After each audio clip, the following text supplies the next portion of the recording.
All right, so part E of this constructed response with the confidence interval for the school board plan basically comes to the conclusion, look, we've got this huge confidence interval range here, which is not very conclusive, doesn't really tell us if people support this or not.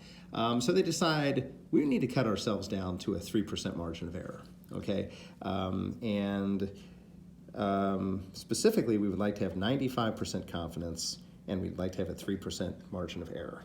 Okay, so again, I'm allowing you to say for 95% confidence, that's 2 standard deviations. Okay, so if 2 standard deviations would be 3%, we can take half of 3%, and that will tell us half of 3%, of course, is going to be 1.5. So basically, our standard deviation here is going to be half of 3%, which is 1.5%, okay, which, by the way, we want it as a decimal for the formula. It's going to be 0.015, okay? And we can set that equal to the standard deviation formula. We still have the same p hat of 0.52. 1 minus p hat is still going to be 0.48. But we want to find the number of people, so we're dividing by n, all right? If I'm going to solve this equation, I want to get rid of the square root. So I can square both sides here. Okay, and 0.05, if I square that, 0.015 squared. In scientific notation, that's going to be, I think, 0.000225. I'm just going to leave it in the calculator, though. All right, so that's 2.25 times 10 to the negative 4th power. So that's 0.00225.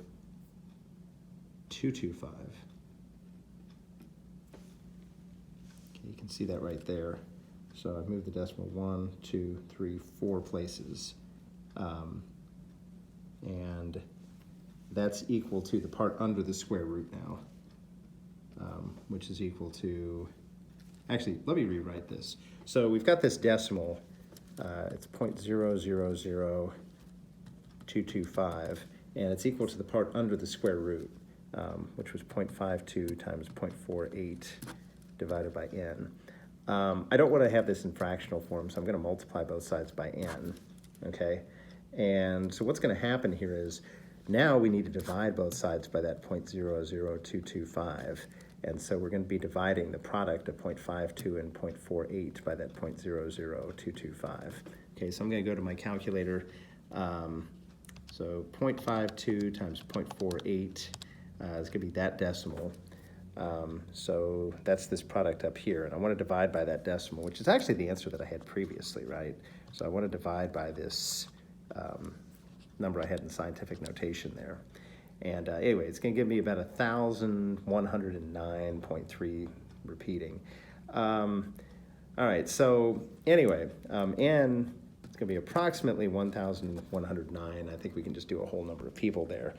Is that worth it? Well, it's probably pretty costly. If they're doing a poll of 100 people, it's probably going to be costly and difficult to get a poll of 1,109 people. So not to say that they can't do it, but it would be a challenge.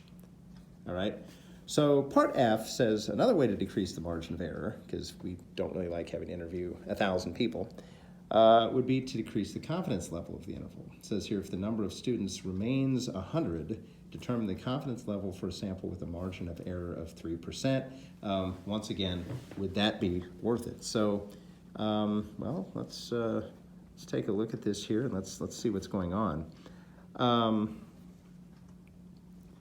So we still want a margin of error of 3%. Okay, and we're keeping it at 100 students. So we're actually going to be back to the old standard deviation we had before. It's going to be the square root of 0.52 times 0.48 divided by 100, which is going to be back to that 0.05 or 5% margin of error, or sorry, standard deviation, okay?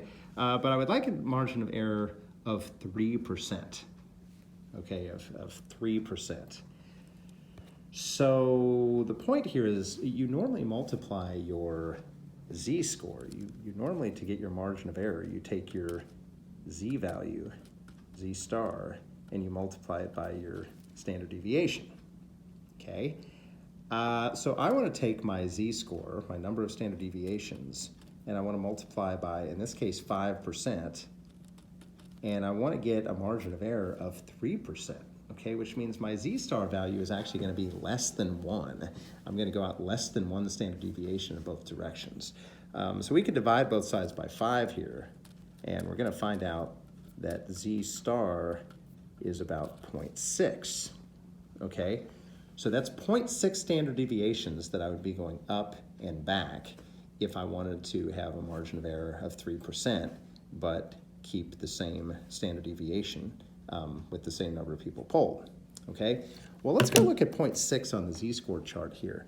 0.6 on the z-score chart is 0.7257, okay? So on the surface, you're thinking, oh, that's a 72.57% interval.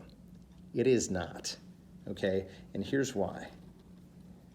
That's measuring everything from basically to the left of your z-value, okay? So let me draw a picture of this real quick and show you what's going on here.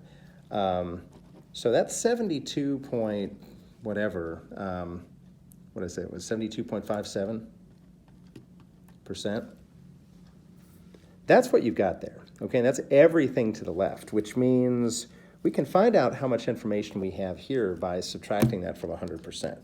Okay, so 100 minus 72.57 is going to be about 27.43%. Okay, remember the confidence interval is in the middle. So if I've got a 27.43% here, I've got to have a 27.43% there, okay?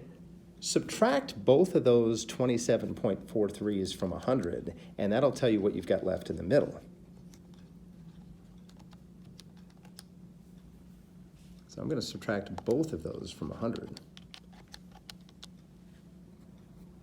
And I'm left with 45.14%. That is only 45% of my data, of my possible samples, would fall into that range. So basically, we can get a 3% range. And by the way, that's going to be a 3% range above and below 52%. So that's going to take me up to 55%. If you subtract 3 from 52, it takes you to 49. Gives you a tight range. However, some of the values in that range are still less than 50% support, and we only have 45% confidence in that interval, which is terrible, okay? Basically, it means if I went out and reconducted this survey, only about 45% of the time would I even end up with results that are in that range, which seems kind of like a useless survey, all right? So you could kind of explain that, but that's the way the calculation is going to work.